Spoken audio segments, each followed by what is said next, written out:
பணித்துளிகள் ஜூலை 17, 2025. கொடுக்கப்பட்ட தலைப்பு தெரிந்தெடுக்கும் உரிமை. கொடுக்கப்பட்ட வசனம் சங்கீதம் 25:12. கர்த்தருக்கு பயப்படுகிற மனுஷன் எவனோ அவனுக்கு தாம் தெரிந்து கொள்ளும் வழியை போதிப்பார். ரூஸ்வெல்ட் என்பவர் மறைந்த முன்னாள் அமெரிக்க ஜனாதிபதிகள்ல ஒருத்தர். இவர் சிறுவனாக இருந்த போது ஒரு நாள் மன அமைதியின்றி வீட்டினுள்ள இங்கும் அங்குமாக உலாவிக் கொண்டிருந்தாராம். இதை பார்த்த அவரது தாயார், மகனே, உனக்கு என்ன நேரிட்டது? ஏன் முகவாடலா இருக்க?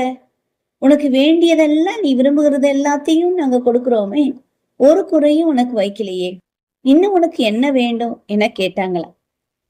எனக்கு சுதந்திரம் வேணும். நான் விரும்பிய நேரம் விளையாடவோ மற்ற காரியங்களை செய்யவோ எனக்கு அனுமதி வேண்டும் என்று அவர் கூறினாராம்.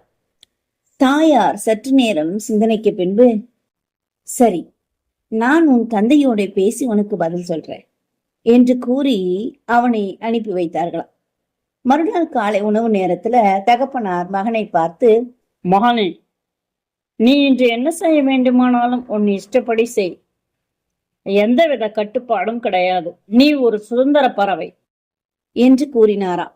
ரூஸ்வெல்ட்டுக்கு எல்லையற்ற சந்தோஷம். வீட்டை விட்டு உடனே வெளியேறி அருகில் இருந்த ஒரு மலை அடிவாரத்துல அடையும் வர ஓடினாராம்.